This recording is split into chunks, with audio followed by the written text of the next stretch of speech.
दोस्तों, आज हम आपको एक बहुत ही कहानी सुनाने जा रहे हैं।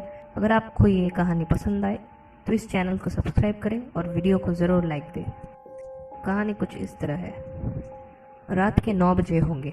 विनय अपनी दुकान बंद कर घर जाने के लिए निकल ही रहा था कि तभी तेज़ तूफान आने का एहसास हुआ। मिट्टी की सौंधी महक आने लगी थी जो आसपास कहीं बारिश के होने का संदेश दे रही थी। विनय का नौकर राजू पास ही के गांव से शहर आता था। वैसे तो विनय की दुकान शहर के अंतिम कोने पर थी। राजू का गांव शहर से मात्र 5 किलोमीटर ही दूर था। वो अपनी साइकिल पर सवार होकर आया जाया करता था। आज जैसे ही उसने साइकिल उठाई तो दिखा रहे ये तो पंचर है। इतने में विनय ने दुकान को लॉक कर दिया था। वो राजू के पास आकर बोला, राजू घर नहीं जाना क्या तुझे? राजू बोला, विनय भैया हमारी साइकिल तो पंचर है। अब इतनी तूफानी रात में कोई ठीक करने वाली दुकान भी तो नहीं खुली होगी।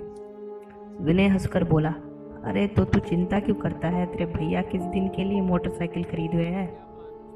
राजू बोला, अरे भैया आप रहने दो, हमारी वजह से क्यों तकलीफ लेनी, और फिर आपको पता नहीं गांव का रास्ता कितना खतरनाक है।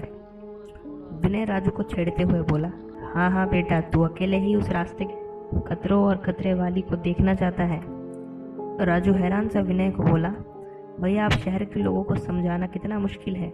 ये बात बिल्कुल सच है कि इस रास्ते पर छलायन का वास है। वो जवान लड़कों का खून पीकर जिंदा रहती है और जवान भी। छलायन छल से खूबसूरत स्त्री बनकर जवान आदमियों को अपने मुहजाल में फंसा लेती है विनय भैया। उसके आगे कोई जिंदा नहीं बच सकता। विनय ने राजू के आगे मोटरसाइकिल खड़ी कर बैठने का इशारा किया। आज उस हसीना को तो मैं देख कर ही रहूँगा।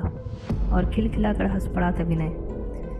जैसे ही मोटरसाइकिल शुरू की, बारिश की बूंदें भी गिरने लगी। 5 मिनट में बारिश ने घनघोर मूसलाधार रूप ले लिया था। विनय और राजू शहर से कुछ बाहर निकल आए थे। राजू बुदबुदाने लगे, विनय भैया फटाफट 80-100 की स्पीड पे ले लो। विनय को बारिश की तेज़ थपेड़ों के कारण रोड बहुत कम दिख रहा था और रोड भी बारिश में फिसलदार हो गया था। विनय बोला, राजू बारिश बहुत तेज़ है, हमें यही किसी पेड़ या छांव के नीचे रुकना होगा। राजू मना करने लगा, विनय भैया बिल्कुल नहीं रोकनी है आपको यहाँ, चलते जाइए भगवान के लिए। विनय 1 मिनट बहुत मुश्किल गाड़ी चला पाया कि उसे रोड दिखना बिल्कुल कम हो गया और बारिश अपने चरम उत्कर्ष पर थी। विनय ने 2.5 किलोमीटर चलने के बाद एकाएक गाड़ी रोक दी और सामने एक ढकी छायादार जगह देखकर बोला, उतर राजू, यही रुकना पड़ेगा अब हमको। मुझसे ऐसी तेज़ बरसात में ड्राइविंग नहीं होगी, कहीं मर जाएंगे दोनों एक्सीडेंट में। राजू बहुत दबाव में नीचे उतरा। बेचारा इतना सहम गया था कि हनुमान चालीसा का पाठ करने लगा। वो दोनों उस टपरी में आ खड़ा हुए। इतनी तेज़ बारिश में रात के करीब 9:45 का समय था कि कहीं से घुंघरुओं की छनक हुई। राजू की हालत पतली हो गई कि हो ना हो ये तो छलायन की ही आवाज़ है। विनय ने भी वो आवाज़ सुनी थी, पर विनय बहादुर था और उसे इन भूत प्रेत में विश्वास भी नहीं था। तभी एक लाल रंग के सलवार कमीज पहनी हुई युवती उस भरी बरसात में रोड पर चलकर आ रही थी। उसने एक छाता लगाया हुआ था जो बारिश की तेज़ी को संभालने में अक्षम था, जिससे वो भीग गई थी। विनय और राजू की तरफ वो बढ़ती आ रही थी। इससे राजू तो घबरा उठा, परंतु विनय उस छाते की ओट में छिपे उसके चेहरे को देखने को उत्सुक हो उठा। वो और पास आ गई थी। लंबे लंबे उसके केश एक चोटी में गूंथे हुए थे। चमकीला आड़ी ताड़ी के परिधान पहने वो उस बरसात की रात को और भी खूबसूरत बना रही थी। उसके सुंदर मुख के आगे चांद की छटा भी फीकी लगी। अब वो विनय के एकदम सामने थी। वो बोली, इस सुनसान रास्ते में मैं अकेला फंस गई हूँ। मेरे परिवार का आगे ही एक्सीडेंट हो गया है। जैसे तैसे मैं यहाँ तक आ सकी हूँ, इतने में मुझे आप लोग नजर आ गए। क्या आप मेरी मदद करेंगे? विनय की आंखों में आंखें डालकर वो बोली। विनय उसके खूबसूरत मुखमंडल के सम्मोहन में मानो उलझ ही गया था। वो गर्दन हिलाकर हामी भरने लगा। राजू की जान तो उसके मुंह में आ गई थी। वो विनय के हाथ को पकड़े हुए था।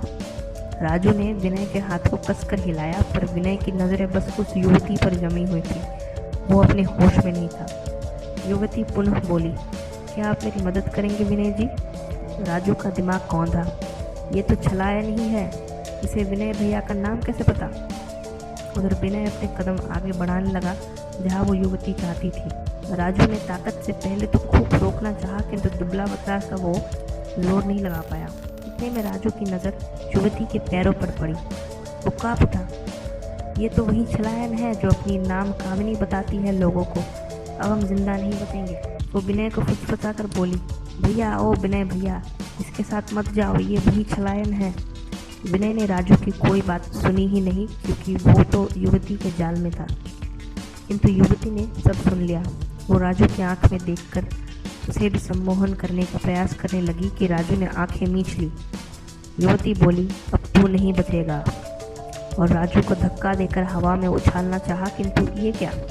युवती को तेज विद्युत के झटके जैसा लगा और वो दूर जा गिरी। राजू अवाक सा रह गया और अपने हाथ को गौर से देखा। माँ काली का शक्ति बीच काला धागा उसके हाथ में बंधा था। उसने उसे आंखों से लगाकर माँ का स्मरण किया। ये डोरा उसकी माँ ने इसलिए तो बांधा था कि रोज रात को अकेला आना जाना था उसका इसी रास्ते पर। युवती उठ खड़ी हुई, तभी विनय की तंद्रा या यूं कहो सम्मोहन टूट गया। वो अचकचा गया। युवती अपने असली वेश में आ गई थी। विकृत मुंह था उसका, बाल ऐसे भयानक से काले जैसे वर्षों से कंघी नहीं डाली थी। उल्टे पैरों में बड़े बड़े मैले नाखून थे उसके। ऐसा भयानक रूप विनय और राजू ने कभी देखा तक नहीं था। विनय पसीने से तर हो गया। वो चिल्लाने लगी, तुम दोनों का खून पीऊंगी आज मैं इस बरसात की काली रात में, और मेरी जवानी भी बढ़ जाएगी और उम्र भी। पिछले 250 साल से यही रहकर शिकार कर रही हूँ, तुम दोनों भी नहीं बचोगे। विनय ने राजू का कसकर हाथ पकड़ा और राजू के हाथ को छलायन की ओर ले गया। माँ काली के नाम जपने लगे थे दोनों, और राजू के हाथों में बंधा शक्ति सूत्र चमकने लगा। उसकी चमक से छलायन की आंखें चौंधा गई और कमज़ोर पड़ने लगी। राजू ने छलायन को शक्ति सूत्र से छू लिया और देखते ही देखते वो जलने लगी। भयंकर जलन होने लगी उसकी देह में, और वो चीखती चिल्लाती भस्म हो गई। बारिश भी थम गई थी।